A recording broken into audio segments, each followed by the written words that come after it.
puisque nous avons seulement 3 points à l'ordre du jour. Elle a été convoquée, puisque suite à la dernière réunion du conseil municipal, on a eu l'octroi de principe de l'accord pour la deuxième phase, de la deuxième tranche de la phase 2 de la Bastille, à savoir les travaux sur la nef. Et il nous faut transmettre un dossier complet avec une délibération du conseil municipal avant le 11 novembre. Donc, voilà, d'où l'idée de réunir une réunion ce soir. Pour autant, c'est une séance du conseil municipal classique, et donc je commence par l'accueil.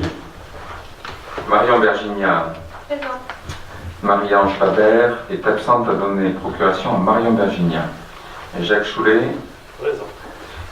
Marie-Claire Duprat, Jean-Marc Fabier, Sophie Dupouille, Arnaud Favre a donné procuration à Sophie Dupouille, Elisabeth Brett, Yoann de Barrère va arriver en retard, il a donné une procuration pour les premières délibérations à Jacques Choulet, Aurélie Lévesque, Bruno Lamaison, Sylvie Sauvignon, Christophe Priam, Alain Lassalle, Laurent Langlade, Marie-Thérèse Barouillet, Christophe Bergès, Solange Poudens, Ludovic Ducam, Christiane Chagnelot, Marjorie Fotous a donné procuration à Nadine Pinchoret, Olivier Martinez a donné procuration à André Lafargue, Nadine Pinchoret, André Lafargue, Alain Rambat et Jean-Luc Cazeneuve. Bien. Y a-t-il des commentaires sur le procès-verbal de notre dernière séance du conseil municipal? S'il n'y a pas de commentaires, je vous propose que nous passions au vote. Y a-t-il des oppositions, des abstentions?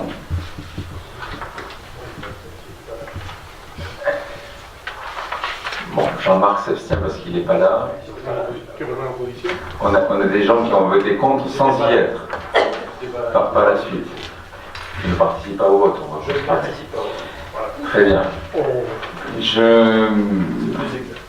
L'occasion pour moi de rappeler que les séances du conseil municipal sont en ligne sur le site de la ville, et que même les absents peuvent se faire une idée de la teneur des propos et des échanges. Et d'ailleurs, les dernières séances ont donné lieu à forte fréquentation. C'est un élément de démocratie locale. Premier point à l'ordre du jour. Nous avons à délibérer sur le renouvellement du conseil municipal des enfants et des jeunes, puisque nous arrivons à mi-mandat, et pour ce qui nous concerne, mais le conseil municipal des enfants et des jeunes, lui, n'ayant un mandat que de 3 ans, il convient de renouveler cette instance. Je voudrais juste en introduction remercier Arnaud Favre et Sophie Dupouille pour tout le travail qu'ils ont mené dans l'animation du conseil municipal des jeunes sur la précédente mandature. Et au nom de vous tous, leur dire chapeau, bravo, puisqu'il y a beaucoup d'actions menées, des réunions fréquentes. Et donc ce conseil municipal des enfants et des jeunes a donné vraiment sa plénitude et a été une véritable école d'apprentissage de la démocratie pour ces enfants. Et donc là, la délibération consiste à permettre le renouvellement de cette instance. Je passe la parole à Sophie, qui va vous en dire plus. Bonsoir. Donc je vous ai mis sur devant vous l'affiche qui sera mise dans les écoles et les collèges de Sanceré à partir de la semaine prochaine. Donc avec Arnaud Favre, nous allons faire une sensibilisation auprès des élèves de CM1, CM2, 6e et 5e afin de leur proposer de rentrer au conseil municipal des enfants et des jeunes. Donc tous les élèves pourront voter, seuls pourront se présenter les élèves résidant à Saint-Sevé.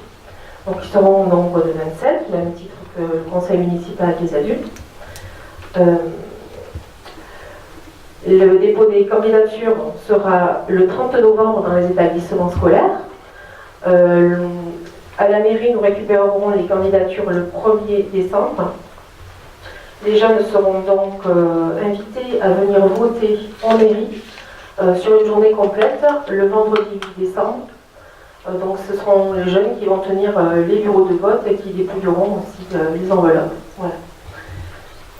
Donc à partir du lundi 11 décembre, les jeunes seront officiellement en mandat. Il y aura une réunion ici en mairie avec monsieur le maire pour l'ouverture de leur mandat qui durera donc 2 années scolaires et demi. C'est-à-dire qu'on va jusqu'à la fin de l'année scolaire 2018 et ensuite 2 années scolaires suivantes. Voilà, donc je vais vous présenter rapidement les actions que nous avons menées avec le CMJ de 2014 à 2017. Donc la création depuis 2015 et l'organisation du festival de dessin animé qui s'appelle Dessin Sensevé Animé. Donc avec le choix des dessins animés, l'accueil des festivaliers, les discours d'inauguration. Donc ces 2 festivals, les 2 dernières éditions ont très fortement marché parce que ça attire à peu près entre 400 et 500 entrées. L'organisation et la préparation du carnaval avec le choix des thèmes, la préparation d'une pièce de théâtre pour le jugement de ce carnaval, la création de masques avec les personnes âgées de la maison de retraite, la préparation des confettis, la participation à la cavalcade de chars des fêtes de la Saint-Jean, l'aide au transport des courses dans le cadre du marché des fêtes de la Saint-Jean, puisque pour les fêtes de la Saint-Jean, le marché est déplacé à Morlaix, donc les jeunes aident les personnes à transporter la course. La participation à la remise des diplômes d'honneur pour la réception des sportifs méritants fin juin. La participation à la fête du jeu avec la collaboration de Patricia Fargue, qui est animatrice au CMJ, avec la création d'un film Je me souviens, interview réalisé par les jeunes auprès des personnes âgées de la maison de retraite. Des sorties avec des personnes âgées également, sous l'intitulé Balade en ville et au café du coin.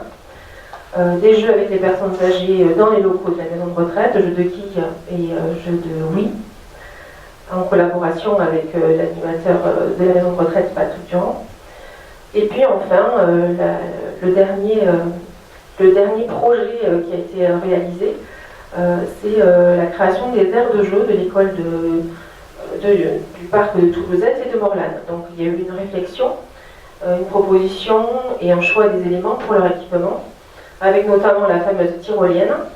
L'aire de jeu du parc a été inaugurée le 17 juin et remporte un franc succès grâce en partie à cette tyrolienne qui en fait toute son originalité. L'aire de jeu de Morlaix est en cours de création. Voilà. Si vous avez des questions au sujet du CMJ, je peux y répondre, bien entendu.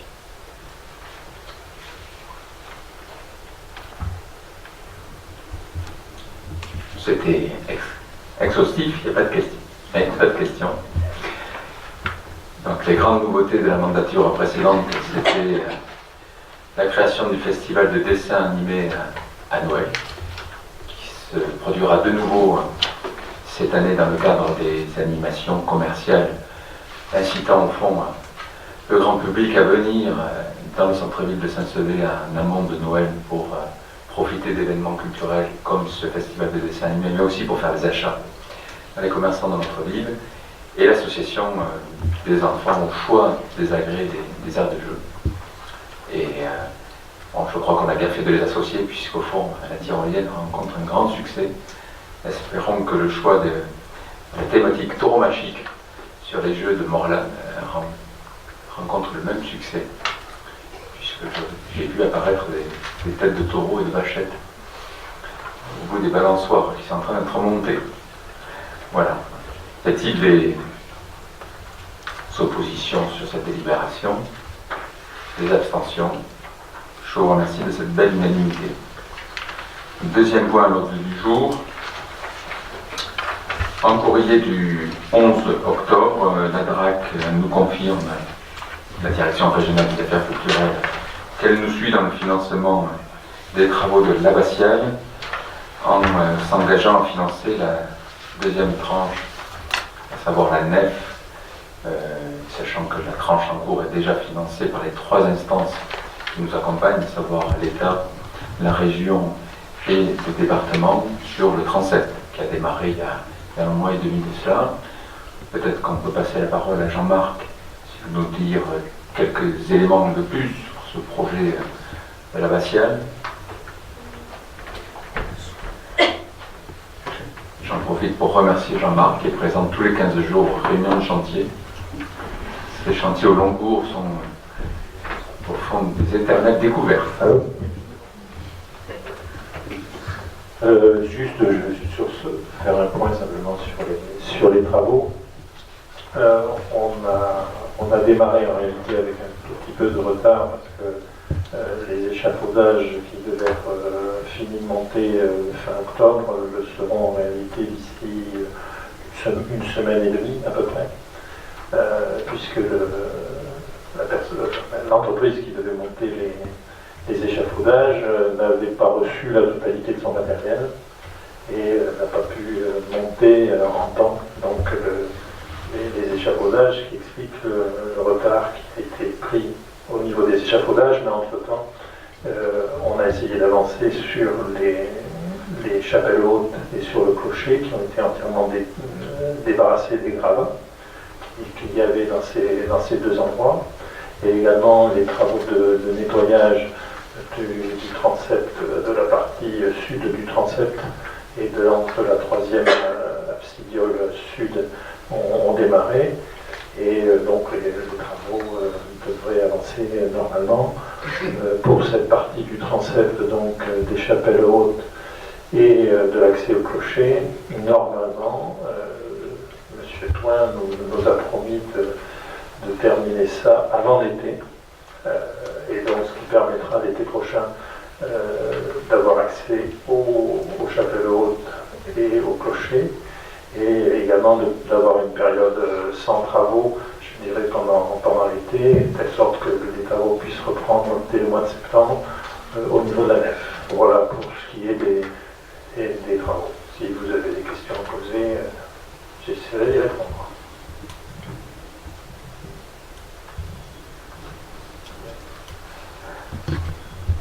Moi, je tiens à remercier, j'en profite, l'État qui nous suit sur ce projet qui est le plus important de rénovation de monuments historiques du département, avec constance, une tranche chaque année. Et donc ce chantier devrait être fini à Noël 2019.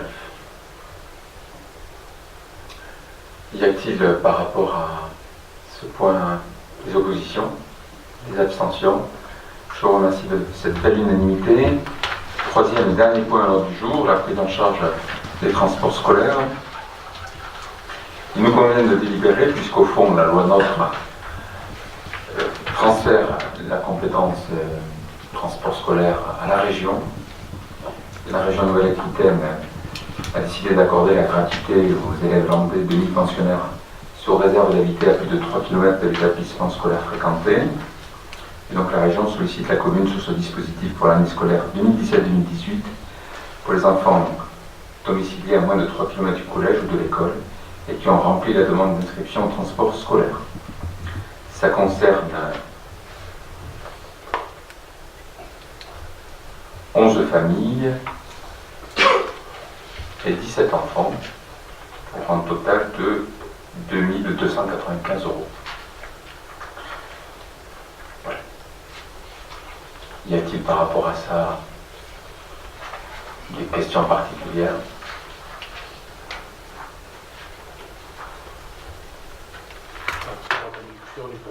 Ce n'est ni plus ni moins que la reconduction du dispositif précédent, et la région de Nouvelle-Aquitaine a fait le choix de continuer à faire la gratuité des transports là où elle existait. Et donc, bénéficiant de ça, on a adopté à la région ce principe-là. Y a-t-il par rapport à ça des oppositions, des abstentions? Je vous remercie.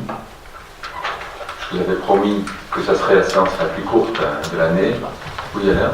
Je voulais juste ajouter, quand on a parlé de l'abbatiale, une image qui est sortie la semaine dernière, et en première page, il y avait un reportage reportage sur l'art romain qui pouvait... Prends un micro, Alain, prends un micro.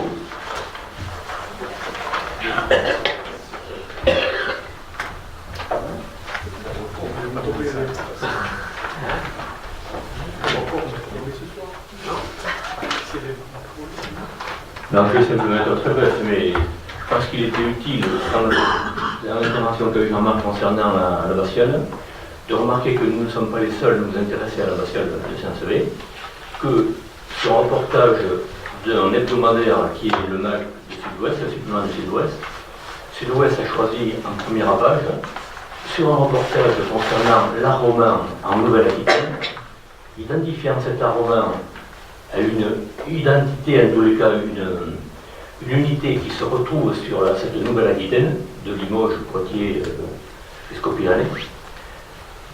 Un des éléments remarqués par le professeur qui a connu cet article-là, je ne sais pas le nom, entre des abbayes de Saintes, Poitiers, et il cite également la grande abbaye de Saint-Sevé, et choisit un des chapiteaux peints pour marquer ce reportage, cette première page. Et on peut être sincèrement peut-être chauvin, mais cette première page a de l'allure quand même. Je voulais simplement en parler.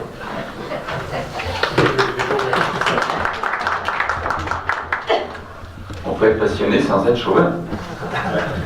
Objectivement, Saint-Sevé était à la une dans toute la distribution de Sud-Ouest le week-end dernier au travers de ce magazine. L'interprétation n'est toujours pas au clair d'ailleurs de Jean Cabanneau. Ces 8 personnages dans les arbres. Est-ce l'Ancien Testament qui porte le Nouveau? Est-ce une autre interprétation? Comme quoi, on peut juste se réjouir de la beauté de ce chapiteau qui a été retenu dans cet article. Mesdames et messieurs, je vous propose qu'on se donne rendez-vous le 11 novembre,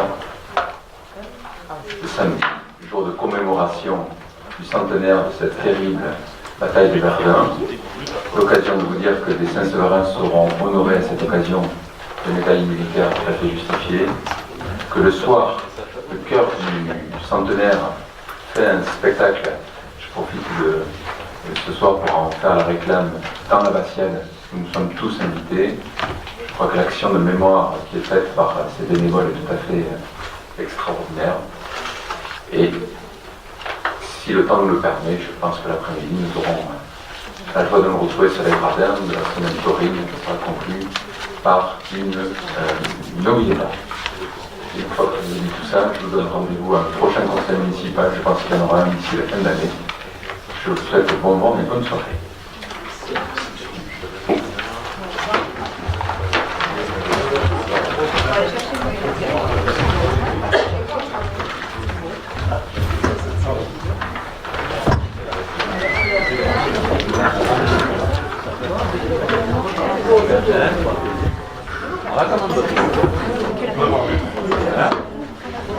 Il faut que tout le monde signe, là moi j'ai fait l'opération avant de partir.